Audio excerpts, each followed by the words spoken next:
Bismillahirrahmanirrahim. Assalamualaikum warahmatullahi wabarakatuh. Alhamdulillah, wassalatu wassalamu ala rasulillah Sayyidina Muhammadin wa ala alihi wa sahbihi ajma'in, amma ba'd. Seluruh guru-guru saya yang sempat hadirin dan hadirat jamaah sholat duhur yang berbahagia, alhamdulillah kita bersyukur kehadirat Allah.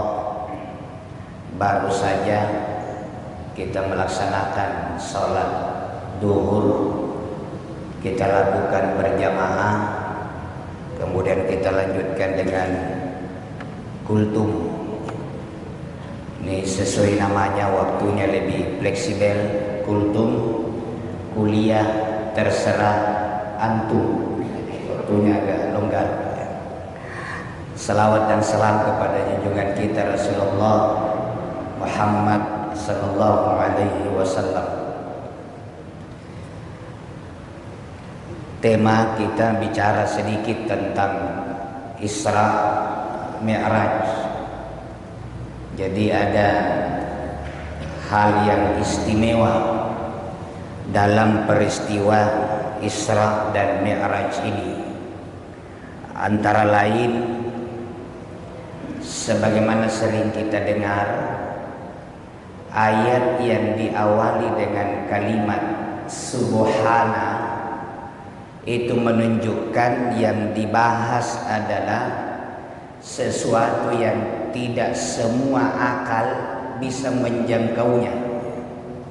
Jadi bukan tidak bisa dijangkau akal, tidak semua akal bisa menjangkau kalau ada ayat yang diawali dengan kalimat Subhana. Dan banyak ayat dalam Al-Quran. Contohnya dalam surat Yasin, Subhanalladzi khalaqal azwaja kullaha mimma tumbitul ardu, dan seterusnya. Maha suci Allah yang menciptakan pasangan-pasangan, termasuk kita ini, Pak. Jadi ternyata pasangan kita itu diawali dengan kalimat Subhana, yang itu berarti akal tidak bisa menjangkaunya. Istri kita itu tidak selamanya pilihan kita, karena mencari pasangan itu tidak ada teorinya. Katanya untuk jadi istri pacaran dulu. Ada orang setengah mati pacaran tidak kawin-kawin, dikejar-kejar, tidak semua yang dikejar didapat. Jadi itu makna Subhana, di luar kemampuan. Kalau saya tanya Bapak pasti sebagian kecil menjawab bukan. Kalau saya bilang istri kita yang sekarang memang itu pilihan kita atau sebenarnya bukan, Pak? Banyak yang bilang bukan.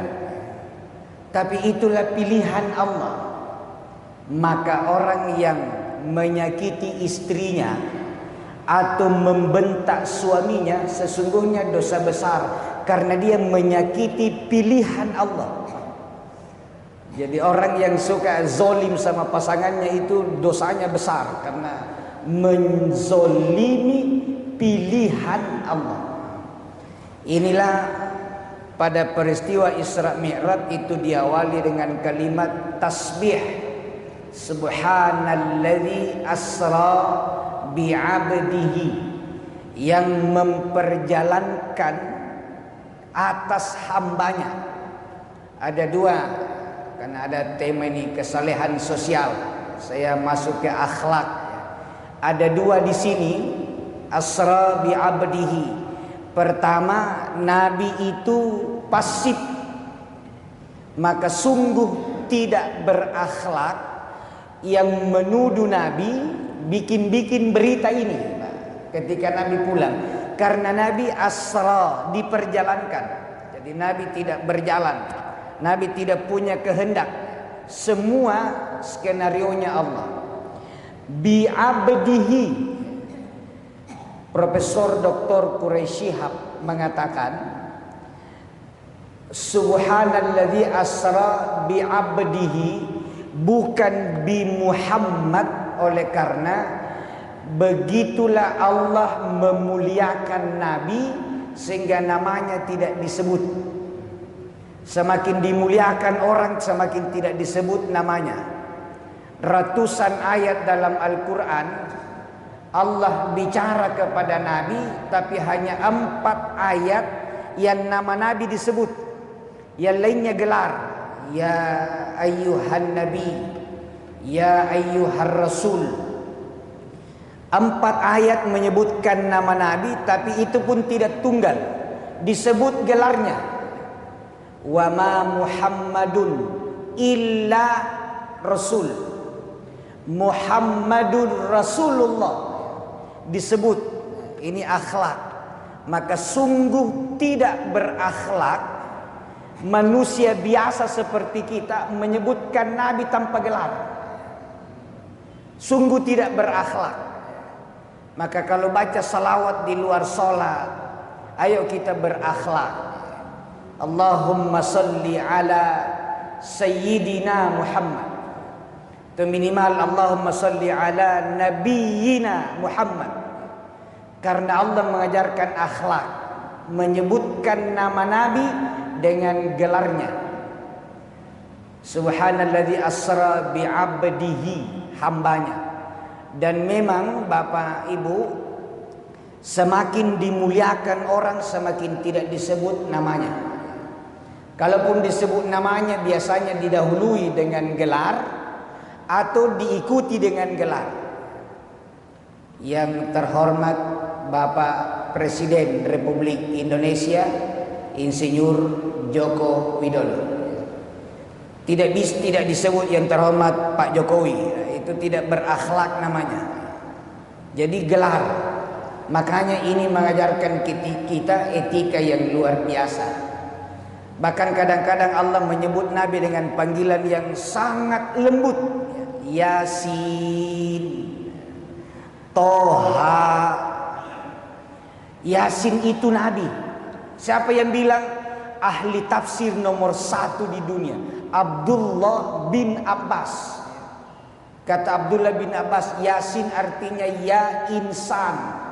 Dan insan siapa yang dimaksud? Ayat selanjutnya menjelaskan, wal Qur'anil Hakim, demi Al-Quran yang mulia. Sementara Quran diturunkan kepada insan yang mulia, yaitu Rasulullah. Jadi Yasin itu Nabi, Toha itu Nabi. Yang jelaskan juga ayat berikutnya. Yang lucu karena ada ibu-ibu majelis taklim sering nyanyikan, tapi tidak Nabi tak tahu bilang itu yang dimaksud. Salatullah salamullah ala Toha Rasulillah. Salatullah salamullah ala Yasin Habibillah. Kita sudah hafal ini, tapi baru nih, oh iya di salatullah salamullah, salawat dan salam dari Allah ala atas Yasin. Siapa itu Yasin? Habibillah. Dan yang diakui Habibillah ya Nabi. Jadi sudah sering kita nyanyikan, tapi baru kita, oh ternyata kalau saya salawat badar, itu yang saya sampaikan Yasin itu adalah Nabi. Maka jangan lagi protes kalau berdiri orang ketika salawat badar, karena memang rohnya Nabi datang menjawab salam yang dikirim. Jadi itulah akhlak yang diajarkan Allah melalui ayat ini. Terakhir Pak, ada perbedaan pemahaman antara Nabi Musa dengan Rasulullah sallallahu alaihi wasallam. Ketika Allah mewajibkan salat 50 kali. Muhammad, kata Allah, sebelum dunia beserta isinya kucipta, saya wajibkan bagimu dan umatmu mendirikan salat 50 sehari semalam. Ini yang berbeda ulama, 50 kali atau 50 rakaat. Jawaban Nabi adalah, saya terima dengan ridho, perasaan senang. Sami'na wa ata'na. Jadi Nabi itu terima. Musa alaihissalam bilang, minta keringanan, tidak bisa umatmu 50. Kenapa? Ya memang karakter Yahudi itu akal yang jalan. Karena Nabi Musa berpikir kalau 50 kali tidak jadi pekerjaan. Kalau Nabi berpikir kalau 50 kali tidak capek kerja. Jadi beda. Kalau 50 kali kita tidak capek kerja. Kalau 50 kali kata Nabi Musa tidak jadi pekerjaan. Bayangkan 50 kali itu 24 jam, berarti setiap setengah jam. Yang repot ini cari tukang azan. Mau jadi tukang azan di Masjid Umar bin Khattab 5 juta sebulan, siap. Tapi 50 kali sehari azan, mundur kita. Tidak ada yang mau jadi tukang azan. Itu bedanya Nabi Musa dengan Nabi sallallahu alaihi wasallam. Karena sebelum Nabi Mi'raj diisi hatinya dengan iman, ilmu, hikmah. Kalau Nabi Musa ilmu. Makanya ketika dikasih tahu sama Khidir tidak boleh tanya, pasti dia tanya. Kenapa dihancurkan itu perahu? Kubilang jangan bertanya. Kenapa dibunuh itu anak-anak kecil? Kubilang jangan bertanya. Itu kata Khidir. Karena dia pakai akal. Kalau Nabi hikmah. Hikmah itu tersembunyi. Makna tersembunyi sesudah kejadian. Makanya diartikan dalam bahasa Indonesia hikmah adalah bijaksana. Jadi biar orang bilang hebat kalau masih suka marah-marah, itu berarti belum hikmah namanya. Karena orang ahli hikmah pasti tidak marah. Karena selalu begitu ada kejadian, dia tunggu, pasti akan berkata untung begini. Kenapa tidak repot kerja kalau 50 kali? Karena rezeki dan kemudahan yang akan datang kepada kita. Jadi kita hanya bekerja, tapi kerjaan itu yang ikut bekerja untuk kita. Itu nih sahabat yang paham ini juga mengatakan kepada Nabi, ya Rasulullah, kenapa kita terima sarannya Nabi Musa? Kalau kita tidak terima, kita turun dengan 50 kali, kita tidak terlalu repot kerja. Tidak repot. Kita kerja mudah semua urusan 50 kali. Ya ini kita repot karena cuma 5 kali Pak. Itu hikmahnya. Kalau 5 kali, ini pun 5 kali sehari semalam. Kalau kita lakukan berjamaah di masjid, maka dijamin tidak susah hidupnya sampai meninggal. Coba Pak, 5 kali sehari semalam kita lakukan di masjid berjamaah, dijamin tidak susah hidupnya. Bayangkan kita masuk masjid, kita membaca Allahumma salli ala sayyidina Muhammad wa ala ali sayyidina Muhammad, Allahumma ftah li abwaba rahmatik, Allahumma ftah li abwaba rahmatik. Berapa kali kita baca itu? Ya Allah, bukakanlah kami pintu-pintu rahmat. 5 kali kita masuk masjid, 5 kali sehari kita baca, 1825 kali setahun. Jadi rahmat itu dibagi di masjid. Setiap kita keluar di masjid, Allahumma inni as'aluka min fadlik. Ya Allah, berikanlah kami rezeki, karunia.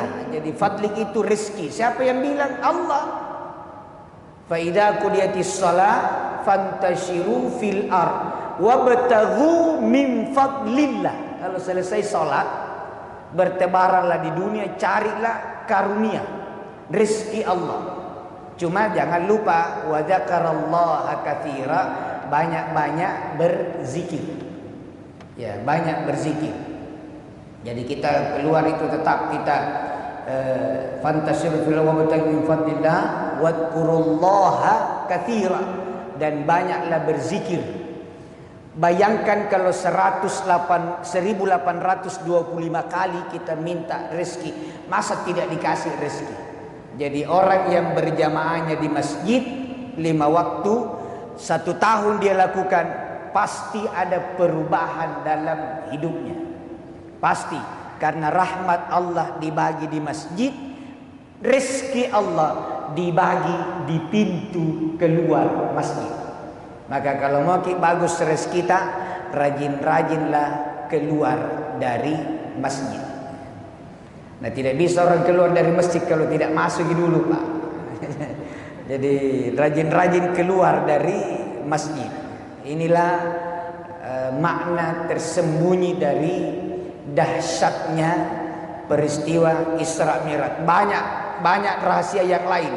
Nabi pakai burak, itu juga bagian dari akhlak. Karena Nabi tidak butuh burak.